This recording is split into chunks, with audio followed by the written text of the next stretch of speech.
Hi, today I want to talk briefly about safety when blacksmithing. Some people say that blacksmithing is inherently dangerous, and in my opinion, that's not true, so long as you follow some basic safety methods. The number one most important thing, if you do nothing else, is wear safety glasses or goggles.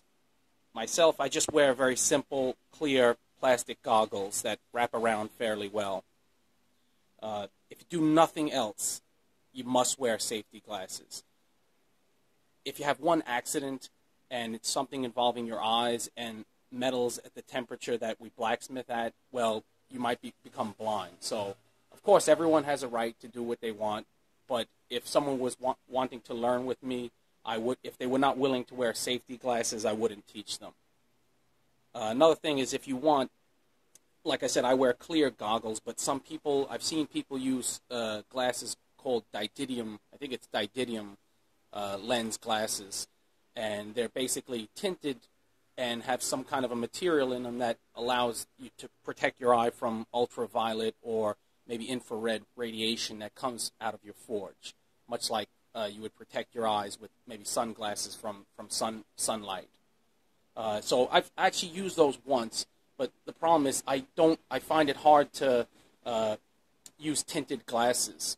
I don't have a good depth perception when I have tinted glasses on, so I prefer to use clear glasses. So in the case of that, if you're not wearing glasses, or if you are wearing clear glasses and it's not easy for you to look into your forge, you should don't stare at the fire.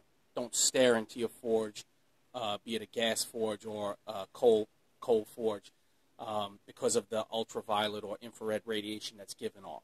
Again, much the same as you wouldn't stare at the sun.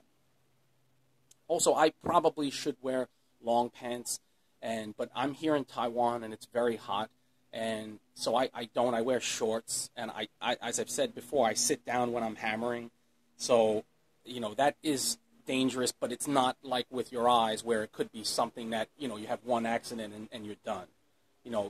All of us, no matter how many years experience you have, occasionally you're going to make a mistake and get burned. So, for that, I think, like I said, if you do wear pants, don't tuck your pants into your boots or your shoes. That's one thing we learned early on, though, because if a piece of hot metal falls, and it falls into your shoe, which I've actually seen before, it hasn't happened to me, and then you'll have a real hot foot. And again, that's not like a life-threatening situation, but, it's not pleasant. I wanted to say that gloves can sometimes be a hindrance to safety, but that has more to do with using power tools that are revolving at very high speed. So when you're unable to hold a piece of metal with your hand when you're hammering, then having the right size or shape tongs definitely can vastly improve your safety. And then another thing for safety is if you're not 100% sure, treat all the metal in your shop that's around your forge and anvil when you're working as hot. A lot of times you'll see a piece of metal laying by the side that you forgot that you were just working on, and you might have put it down someplace, rested it near the anvil or on the floor, and it's black and it looks cold. Well, if you've done this long enough, all of us have grabbed a piece of metal like that, and you'll learn quickly. You'll jump right into your slack tub, dive head first in.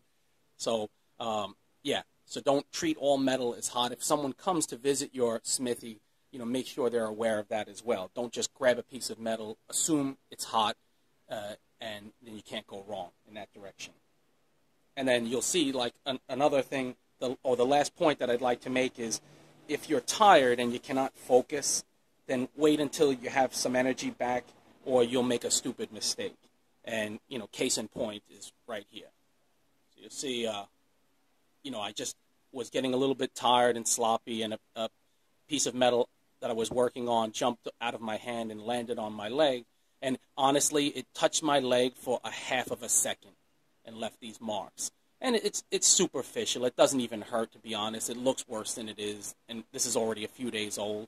But again, if I had followed my own advice that I just gave and relaxed a little bit and just didn't push it if it didn't have to work, wait till you come back and you have some more energy, then I wouldn't have had that issue.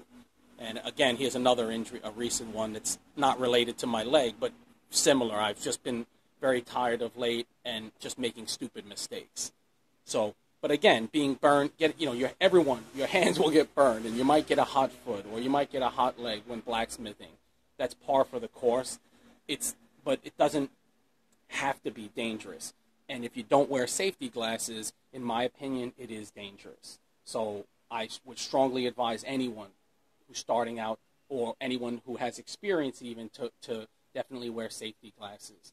And I know actually some very experienced smiths who don't wear glasses. And for whatever reason, I'm not sure what that might be, but I admire their skill, but I don't think that that's the wisest decision.